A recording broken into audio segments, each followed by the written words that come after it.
Hello everyone and welcome to Creative Age. I am Jitin Singh, Aptitude Faculty of Creative Age, and today's session we will discuss how to achieve 99 plus percentile in JEBR 2026. So topic आपको clear है कि 2026 में 99 plus percentile कैसे achieve करेंगे। उसके लिए हम पूरा स्ट्रेटजी डिस्कस करेंगे आज के सेशंस में, आपको किस टॉपिक्स पे कितना फोकस करना है और कौन सा टॉपिक कितना इंपॉर्टेंट है और उसका एग्जाम वाइज वेटेज भी कितना है। फर्स्ट हम समझते हैं कि जेईबीआर मेनली है क्या। अगर मैं बात करूं, bachelor of architecture is under graduate degree in the field of architecture, और ये 5 ईयर इंटीग्रेटेड प्रोग्राम होगा, यानी 5 ईयर अगर हम बात करें तो फुल टाइम प्रोग्राम होगा। Basically we are conducted by NTA national testing agency, JEE main paper 2, और जिसके थ्रू आपको यहाँ पर आपका नेशनल और जो सेंट्रल यूनिवर्सिटीज हैं वहां पे आपको एडमिशंस मिलेगा। और आप देखोगे तो आईआईटी से भी बीआर पॉसिबल है, बट उसके लिए आपको जेई मेन एडवांस और एएटी देना होगा। उसके थ्रू आप आईआईटी खड़गपुर और रुड़की जा सकते हैं। और इसके अलावा आप जो जेई बीआर पेपर 2 है, तो ये मेनली आपका एसपीए और एनआईटी के लिए होगा, school of planning and architecture. और बेसिकली कुछ एनआईटी है जो बीआर ऑफर करते हैं, वहां से आप जेई बीआर ना परस्यू कर सकते हैं। अब बात करते हैं यहाँ पे एलिजिबिलिटी क्राइटेरिया आता है। बेसिकली 10th+2 या फिर 10th+3, 50% एग्रीगेट मार्क्स।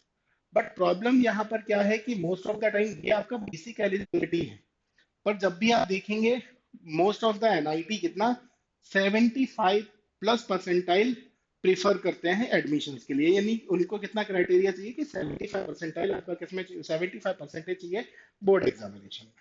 अब हम बात करते हैं एग्जाम पैटर्न। जो एग्जाम है वो 3 पार्ट या 3 सेक्शन में कंडक्ट होता है, जिसमें मैं बात करूं part 1 mathematics, part 2 aptitude test and part 3 drawing. Part 1 अगर मैथमेटिक्स में देखेंगे तो यहाँ पर नंबर ऑफ प्रॉब्लम्स 25 into 4, यानी each question carry 4 marks, overall हो जाएगा आपका 100 मार्क्स। और इसके भी 2 सब सेक्शंस होंगे पार्ट 1 के। आपका मैथमेटिक्स में भी 2 सेक्शंस की मैं बात करूं तो जो सेक्शन 1 है इसको हम बोलते हैं एमसीक्यू सेक्शन, यानी यहाँ पे मल्टीपल चॉइस क्वेश्चंस होंगे 20, और जो 5 प्रॉब्लम है वो होंगे आपके एनवीक्यू क्वेश्चंस, यानी न्यूमेरिकल वैल्यू क्वेश्चंस होगा। आपका एप्टीट्यूड टेस्ट की बात करूं तो यहाँ पे आपके 50 into 4 यानी 200 मार्क्स का वेटेज होगा। ड्राइंग 52 क्वेश्चंस होंगे, 80 मार्क्स, यानी ओवरऑल 100। ओवरऑल आपका अगर मैं बात करूं तो 400 मार्क्स का होगा, जिसमें आपका परसेंटाइल बनेगा।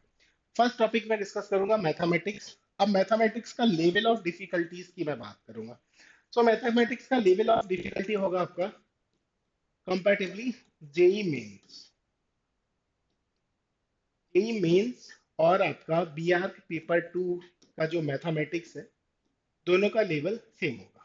यानी आपको जेई मेंस के जितने भी टॉपिक्स हैं वही सारे आपके जे डबल बी आर के सारे टॉपिक्स हैं, बट डिफरेंस इतना है कि यहाँ पर नंबर ऑफ क्वेश्चंस का डिफरेंस है, लेवल ऑफ डिफिकल्टी सिमिलर होगा। सिलेबस की अगर मैं बात करूं तो यहाँ पे आपको पूरा 11th एंड 12th का मैथमेटिक्स बनेगा।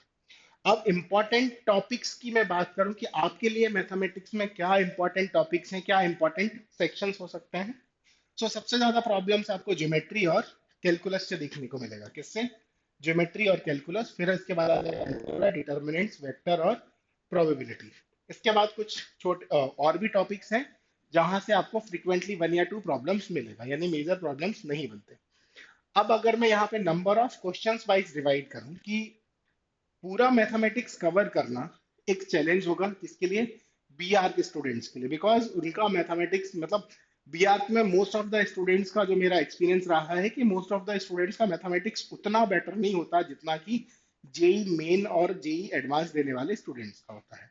बट फिर भी आपको मैथमेटिक्स तो देना है, तो वहां पे आप कुछ एरिया पिक कर सकते हो जहां पे आपका स्कोर बहुत बेटर हो सकता है। कि आपको लगता है कि मेरा कैलकुलस बहुत अच्छा है तो मैं सिर्फ कैलकुलस पे काम करूंगा, आपको लगता है कि मेरा ज्योमेट्री वाला सेक्शन बहुत अच्छा है तो मैं ज्योमेट्री पे काम करूंगा, यार आपको लगता है कि आपके कोई अदर सब्जेक्ट या अदर टॉपिक बेटर है, आप उन पे काम कर सकते हैं।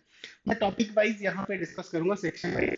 फर्स्ट सेक्शन है आपका कैलकुलस। कैलकुलस से each and every year 7 to 9 questions बनते हैं, उसमें भी अगर मैं बात करूं limit, continuity, differentiability, differentiation, application, integration, इनसे प्रॉब्लम बनेगा, यानी एप्लीकेशन ऑफ डेरिवेटिव, यहां से प्रॉब्लम्स बनेंगे 7 to 9।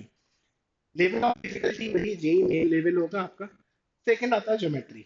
मिनिमम 6 to 8 प्रॉब्लम्स बनते हैं ईच एंड एवरी ईयर, जिसमें आपका सर्कल, सिस्टम ऑफ सर्कल, यानी बेसिकली मैं बोल सकता हूँ यहाँ से आपको कॉनिक सेक्शन प्रिपेयर करना है।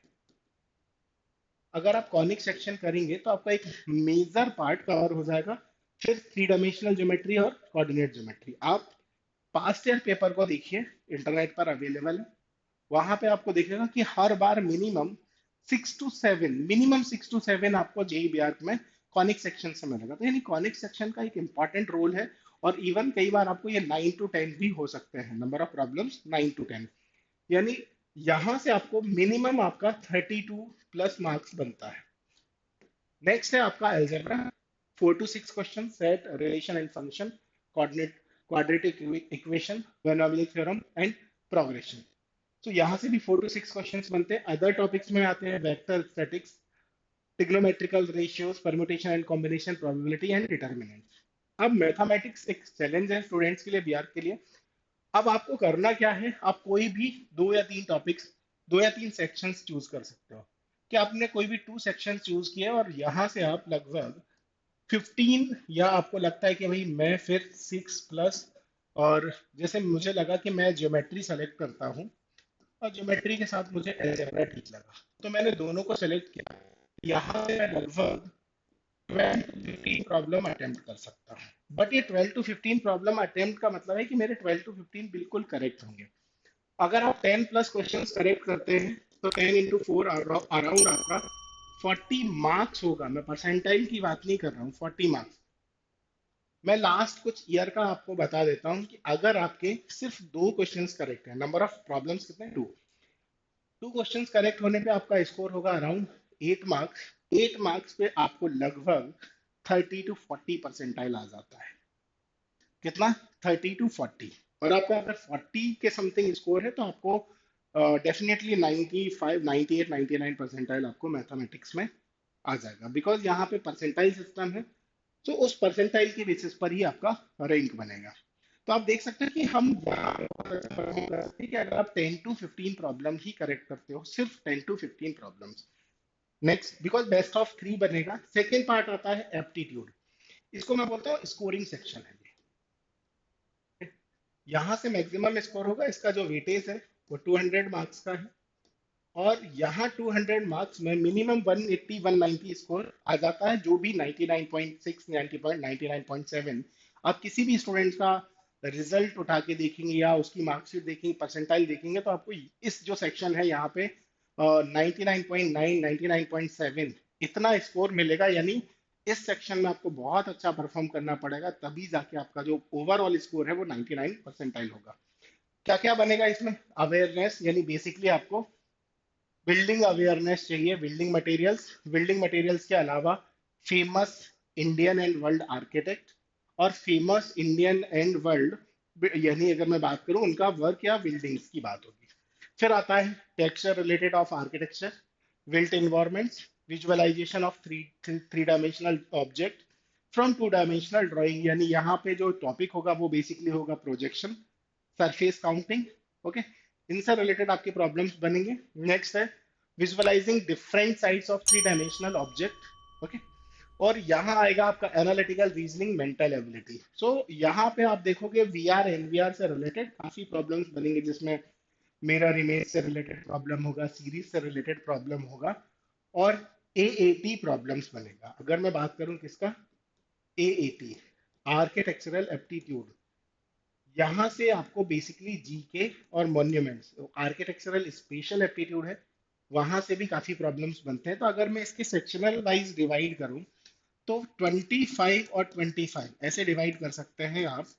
25 जो प्रॉब्लम है वो आपके architectural aptitude test plus GK को इंक्लूड करें होंगे, और जो रिमेनिंग 25 क्वेश्चन हैं उसमें आपका visualisation of 3D object, visualising different sides of 3 dimensional, और analytical reasoning and mental ability बनेगा।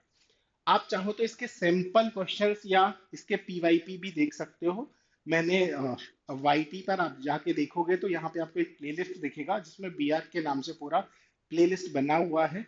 तो आपको यहाँ पे पास्ट ईयर पेपर के साथ साथ कुछ सैंपल पेपर्स भी दिख जाएंगे और एक आपको बेसिकली रफ आइडिया लगेगा कि एएटी में किस टाइप के प्रॉब्लम्स बनते हैं। आप चाहो तो नाटा और बियक दोनों का ही देख सकते हो। फिर आता है सेक्शन, इसमें सेक्शन थ्री बेसिकली आपका ड्राइंग होगा।